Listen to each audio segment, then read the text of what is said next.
এখন সময় কেবলই প্রচার প্রচারণার, ভোটারদের মন জয়ের। প্রার্থীরা প্রতীক বরাদ্দের পরপরই একেবারে মাঠে নেমে গেছেন, দাঁড়ে দাঁড়ে ঘুরছেন, পথে পথে ঘুরছেন, সাধারণ মানুষকে জানাচ্ছেন তাদের নির্বাচনী প্রতিশ্রুতির কথা, নিজের দলের কথা এবং নিজের কথা।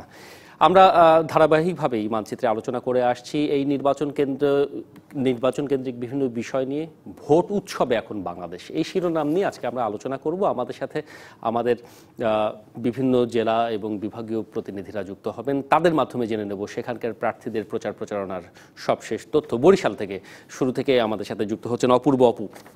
অপু, আপনার কাছে জানতে চাই যে প্রার্থীরা তো একেবারেই মাঠে নেমে গেছেন। কিছুদিন আগেই বরিশালবাসী একটি নির্বাচনে অংশ নিয়েছিল, সিটি কর্পোরেশন নির্বাচন, তারপরে জাতীয় নির্বাচন। সুতরাং নির্বাচনী একটি আবহের মধ্যেই রয়েছে বরিশালের মানুষজন, রাজনৈতিক পরিস্থিতি। এই জাতীয় নির্বাচন ঘিরে প্রচারণা কেমন চলছে প্রার্থীদের, সাধারণ মানুষদের সাড়া তারা কেমন পাচ্ছেন, সেটি শুরুতে জানতে চাই আপনার কাছে। ধন্যবাদ শোভন, আপনাকে। আসলে ঠিকই বলেছেন, গেল প্রায় 7-8 মাস পর্যন্ত বরিশালের মানুষ কিন্তু নির্বাচনের মধ্যেই আছে। কিছুদিন আগে সিটি কর্পোরেশন নির্বাচন গেল, সেখানেও কিন্তু একটা আনন্দমুখর উৎসবমুখর পরিবেশে নির্বাচনী প্রচার প্রচারণা চলেছিল এবং নির্বাচনটি সম্পূর্ণ হয়েছে। এবং তারপর আবার জাতীয় নির্বাচনের আবহ লেগেছে এবং চলছে। তফসিল ঘোষণার পর থেকেই বরিশালে একটা আনন্দমুখর এখন পর্যন্ত পরিবেশ রয়েছে।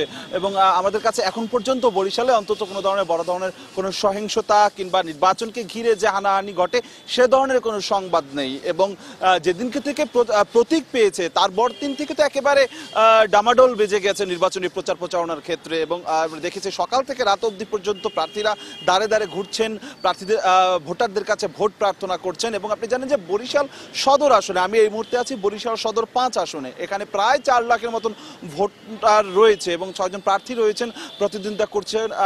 আমি এই মুহূর্তে আপনার সাথে সরাসরি কথা বলিয়ে দেব লাঙ্গলের প্রার্থী, অর্থাৎ জাতীয় পার্টির প্রার্থী AKM মুর্তজা আবিদিন আমার সাথে আছেন।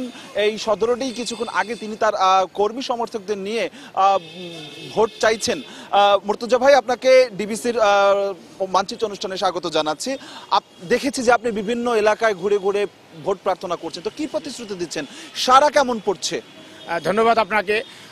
বরিশালে টোটাল বাংলাদেশের পল্লীবন্ধু হোসেন মোহাম্মদ এরশাদের শাসনামলে যে উন্নয়ন হয়েছে সেই উন্নয়নের কথা মনে করে বরিশালবাসী আমাকে এবার বিপুল ভোটে জয়যুক্ত করবে এ আশাবাদ আমি ব্যক্ত করি। তাছাড়া আমি একটা এলাকার এই 5 বার নির্বাচিত কাউন্সিলর, 1995 সাল থেকে কাউন্সিলর আছি।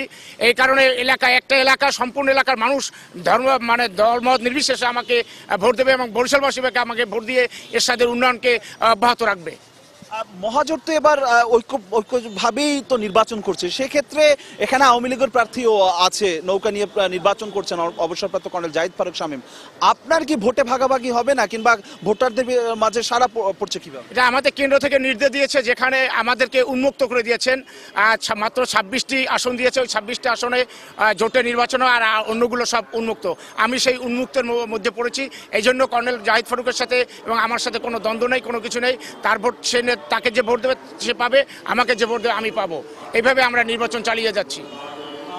ধন্যবাদ। আমরা আপনার একটু কর্মীদের সাথে কথা বলতে চাচ্ছি, যারা যাচ্ছে মানুষের কাছে কাছে, আপনার সাথে কিরকম আপনারা প্রচার প্রচারণার ক্ষেত্রে কোনো ধরনের কোনো বাধা কিংবা ঠিকভাবে প্রচার প্রচারণা চালাতে পারছেন না? আমাদের এই মুহূর্তে কোনো বাধা নেই, আমরা নির্বিঘ্নেই নির্বাচনে সামনে যাচ্ছি, নির্বাচনের দিকে যাচ্ছি।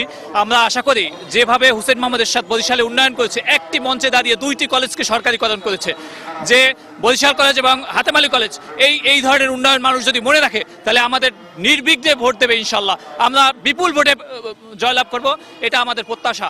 আমরা আশা করি মুর্তজা ভাই, সে একজন অ্যাডভোকেট মানুষ, সে সমাজসেবা মানুষ এবং সে কাউনিয়ার 5 বার নির্বাচিত কাউন্সিলর। সে সারা বরিশালে যে উন্নয়ন করেছে সেই উন্নয়ন অবশ্যই আমরা বিপুলভাবে জিতবো, বিপুল ভোট পাবো ইনশাল্লাহ, এটা আমাদের প্রত্যাশা।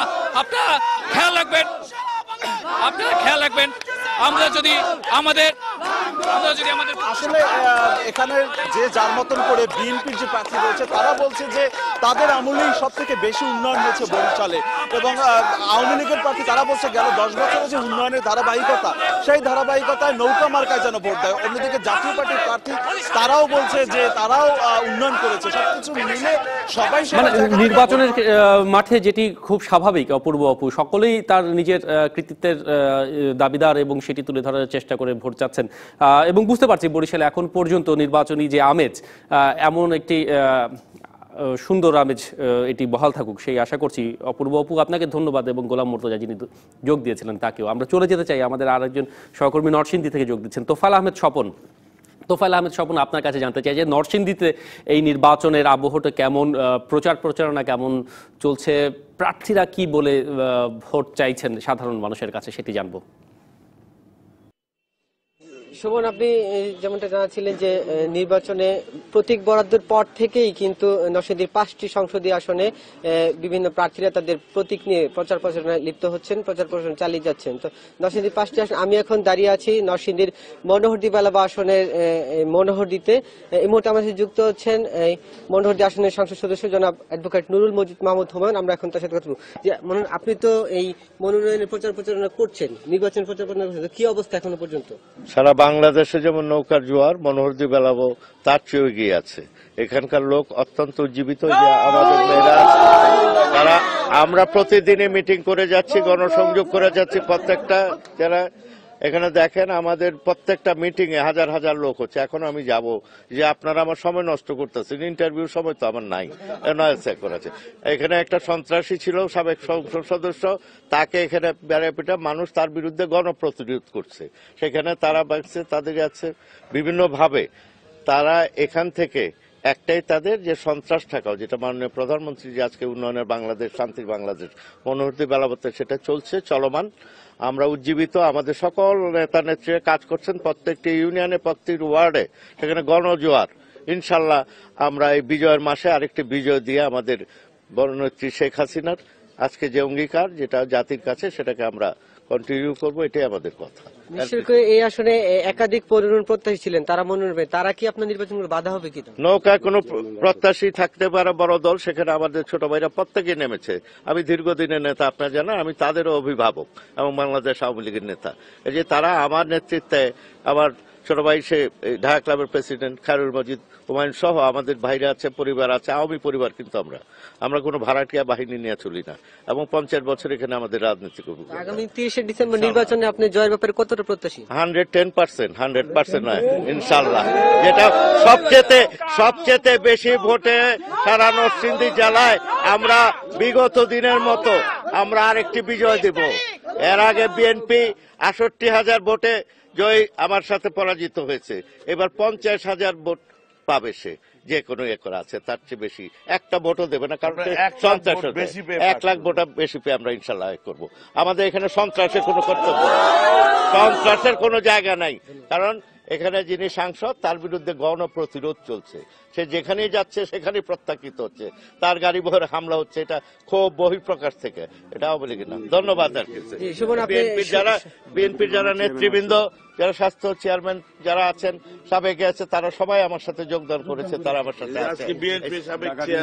জি, আপনি শোভন শুনছিলেন নরসিংদীর মনোহরদী থেকে নির্বাচনী প্রচারণার সর্বশেষ খবর। জি, ধন্যবাদ আপনাকে। নরসিংদী থেকে তোফায়েল আহমেদ স্বপন এবং সেই সাথে প্রার্থীদের একজন যুক্ত হয়েছিলেন, আর বরিশাল থেকে অপূর মাধ্যমেও আরো একজন প্রার্থীর কথা আমরা শুনছিলাম। এটি বিরতির পরে ফিরে এসে মানচিত্রের অন্য এলাকাগুলোতে আমরা একটু নজর দেব, কেমন চলছে সেখানে নির্বাচনী প্রচারণা, আমরা সেই খবর জানবো। সাথে থাকুন আমাদের। বিরতির পর আবার আমরা ফিরে এলাম মানচিত্রে। এই অনুষ্ঠানটি নিবেদন করছে সোশ্যাল ইসলামী ব্যাংক লিমিটেড। ভোট উৎসবে বাংলাদেশ, এই শিরোনাম নিয়ে আমরা ধারাবাহিকভাবে আলোচনা করে যাচ্ছি। প্রচারণা কেমন চলছে বিভিন্ন জায়গায় বাংলাদেশের, সেটি আমরা জানার চেষ্টা করছি। এই পর্বে আমাদের সাথে যুক্ত হচ্ছেন বাম গণতান্ত্রিক জোট বাসদের প্রার্থী, তিনি যুক্ত হচ্ছেন ঝিনাইদহ থেকে আসাদুল ইসলাম, এবং খুলনা থেকে আমাদের সহকর্মী আমিরুল ইসলাম আছেন। তার মাধ্যমে আমরা জেনে দেব খুলনার সার্বিক পরিস্থিতি। শুরুতে আমি ঝিনাইদহ যেতে চাই। আসাদুল ইসলাম, আপনার কাছে জানতে চাই, এবারের এই নির্বাচনে বড় দুটি রাজনৈতিক দলের সমর্থনে যে দুটি জোট হয়েছে, মহাজোট এবং জাতীয় ঐক্যফ্রন্ট, তার বাইরে থেকে বাম দলগুলো কিংবা আপনার যে দল বাসদ, তারা কতখানি এই নির্বাচনে সাধারণ মানুষের কাছে যেতে পারছেন, সাধারণ মানুষকে আপনারা আপনাদের সমর্থনে আনতে পারছেন? আপনার অভিজ্ঞতাটি জানতে চাই ভোটের মাঠ থেকে। জি, প্রথমেই আমাদের ঝিনাইদের মতো একটি মফস্বল অঞ্চলের প্রান্তিক সীমার মানুষের শোনার জন্য যে সাক্ষাৎকার আয়োজন করেছেন, সেজন্য প্রথমে আমি আমার দল বাংলাদেশের সমাজ গণতান্ত্রিক জোট ঝিনাইদহ জেলা শাখার পক্ষ ডিবিসি চ্যানেলকে অসংখ্য ধন্যবাদ জানাচ্ছি। আমরা দেখছি বাংলাদেশের স্বাধীনতার পরে ৪৭ বছর ধরে বাংলাদেশের দ্বিদলীয় ভিত্তির ধারার যে রাজনীতি চলছে জোট এবং মহাজোটের, সেই জোট এবং মহাজোটের যে রাজনীতি, সেখানে ক্ষমতায় থাকা এবং যাওয়াকে কেন্দ্র করে যে নীতিহীন মল্লযুদ্ধ গত ৪৭ বছর ধরে চলছে, সেখানে মানুষ জিম্মি দশার মধ্যে পড়েছে, দিশেহারা অবস্থার মধ্যে। মানুষ আমাদের কথা শুনতে চায়। আমরা মানুষের জন্য রাজপথে থেকে লড়াই সংগ্রাম করছি, স্থানীয় দাবিতে যেমন লড়াই সংগ্রাম করছি, দেশের মানুষের যে দ্বিদলীয় ভিত্তির যে রাজনীতি, সেখান থেকে বেরিয়ে এসে মানুষ একবার তপ্ত কড়াইতে ভাজা হচ্ছে, সেখান থেকে আমরা বাঁচার জন্য বাঁচবো বলে মানুষ অনন্ত জ্বলন্ত চুলাইতে ছাপ দিচ্ছে, সেখানে মানুষ বাঁচতে পারছে না। সেখান থেকে আমরা মানুষকে বলছি, দ্বিদলীয় ভিত্তির যে রাজনীতি, এখান থেকে মুক্তি পেতে হলে মানুষকে একটা স্বতন্ত্র নিজস্ব একটা বাম বিকল্প শক্তি গড়ে তুলতে হবে। আমাদের দল বাসদ অপর 8টি দলকে নিয়ে আমরা বাম গণতান্ত্রিক জোট গঠন করেছি। সেখান থেকে আমরা প্রত্যেকটা মানুষের কাছে যাচ্ছি, আমরা মানুষকে বোঝানোর চেষ্টা করছি যে দ্বিদলীয় ভিত্তির যে রাজনীতি, এটার মধ্য দিয়ে গত 47 বছরে মুক্তিযুদ্ধের মূল্যচেতনার বিপরীতে দেশ শাসন হয়েছে, যার ফলে মানুষের শিক্ষা, মানুষের স্বাস্থ্য, মানুষের চিকিৎসা, মানুষের সার্বিক যে বেঁচে থাকার গ্যারান্টি, নিরাপত্তা, সেখানে বিঘ্নিত হয়েছে। সেখান থেকে বাঁচার জন্য আমরা মানুষকে আহ্বান করছি এবং আমরা এটাও বলছি, বিগত 1973 সাল থেকে এ পর্যন্ত বাংলাদেশে মোট 10টি যে জাতীয় সংসদ নির্বাচন হয়েছে, সেখানে 6টা হয়েছে দলীয় সরকারের অধীনে। সেখানে যে 6টা দলীয় সরকারের অধীনে নির্বাচন হয়েছে, সেখানে যারা দলীয় ভাবে নির্বাচন করেছে, তারা ওই দলীয় ক্ষমতাসীনরাই তারা পরবর্তীতে ক্ষমতায় এসেছে। তো ফলে এবারও মানুষ একটি আশঙ্কা এবং আতঙ্কের মধ্যে আছে যে বিগত অভিজ্ঞতার মতো করেই আবার দলীয় সরকারের যে অধীনে নির্বাচন আছে, তারাই হয়তো জয়লাভ করবে। এই নির্বাচনে যে এর বাইরে থেকে মানুষ একটি তৃতীয় ধারাকে, বিশেষ করে বাম ধারাকে বেছে নেবে, সেটি আপনাদের আকাঙ্ক্ষা এবং আত্মবিশ্বাসের বিষয়টি, যেটি বুঝছি আপনার কথা থেকে। অসংখ্য ধন্যবাদ আসাদুল ইসলাম আমাদের সাথে যোগ দেওয়ার জন্য। ঝিনাইদহ থেকে বাসদের প্রার্থী যোগ দিয়েছিলেন। খুলনায় আছেন আমিরুল ইসলাম, আমাদের সহকর্মী, তার কাছে যাচ্ছি। আমিরুল, খুলনায় প্রচারণা কেমন চলছে? দেখতে পাচ্ছি যে কর্মী সমর্থক এবং প্রার্থীরাও বোধহয় আপনার সাথে রয়েছেন। আপনার মাধ্যমে তাদের মনোভাবটি জেনে নিতে চাই।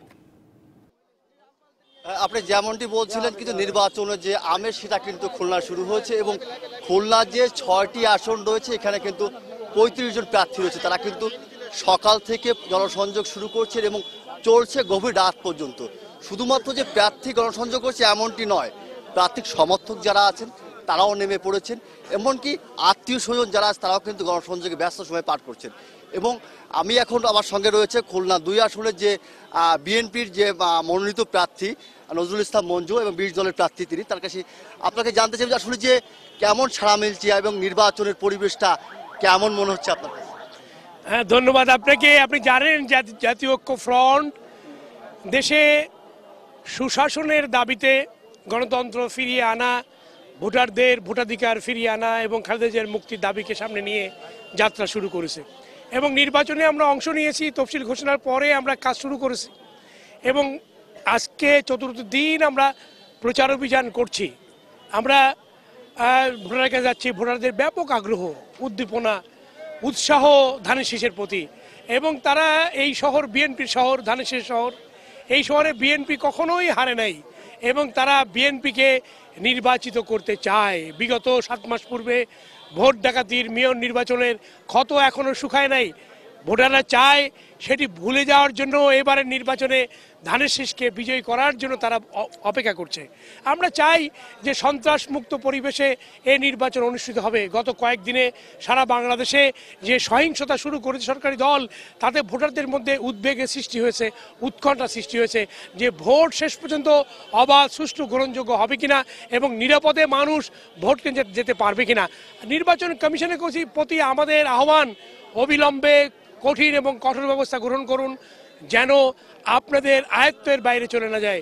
খুলনা শহরে 19 গায়েবী মামলায় আমাদের 169 জন নেতাকর্মী এখনও জেলখানায়, তাদেরকে আমরা ছাড়াতে পারি নাই। পুলিশ প্রতিনিয়ত গ্রেপ্তারের ব্যবস্থা করছে এবং কারাগারে আটক নেতাকর্মীদের মুক্তির বাধাগ্রস্ত করছে। ধন্যবাদ আপনাকে। যেমনটি শুনছিলেন যে সকাল থেকে কিন্তু খুলনা যে নগরীর যেমন বিভিন্ন এলাকায় প্রচার অভিযান চলছে, অনুরূপভাবে যে খুলনা যে উপকূলীয় এলাকাগুলো রয়েছে সেখানেও কিন্তু ভোটের যে ছোঁয়া সেটা লেগেছে এবং উপকূলবাসী কিন্তু ওদের অপেক্ষায় আছে। চলছে চায়ের দোকান থেকে শুরু করে এমনকি যে অফিস আদালত সবখানেই চলছে জনসংযোগ। এমন সকাল প্রার্থীরা যেমন চালিয়ে যাচ্ছে অনুরূপভাবে কিন্তু তার সমর্থকরা চালাচ্ছে এবং সকাল থেকে শুরু হওয়া গভীর রাত পর্যন্ত জনসংযোগে ব্যস্ত সময় পার করছেন প্রার্থীরা এবং যেমন নির্বিঘ্নে তারা প্রচারণা চালাচ্ছেন খুলনাতে, অন্তত খুলনা 2-এ যেমনটি দেখছিলাম আমিরুল ইসলাম। আমরা আশা করি সেটি সারা দেশে, খুলনাতে তো বটেই, সারা দেশে এটি বজায় থাকবে, বহাল থাকবে। অসংখ্য ধন্যবাদ আমিরুল ইসলাম, এবং আপনার সাথে যুক্ত হচ্ছেন নজরুল ইসলাম মঞ্জু, তাকেও ধন্যবাদ। আর ঝিনাইদহ থেকে ছিলেন বাসদের প্রার্থী। এই ছিল আমাদের আজকের আয়োজনে। আগামীকাল অন্য এলাকার অতিথিদের নিয়ে এই বিষয় নিয়ে হাজির হব। থাকুন ডিবিসি নিউজের সাথেই।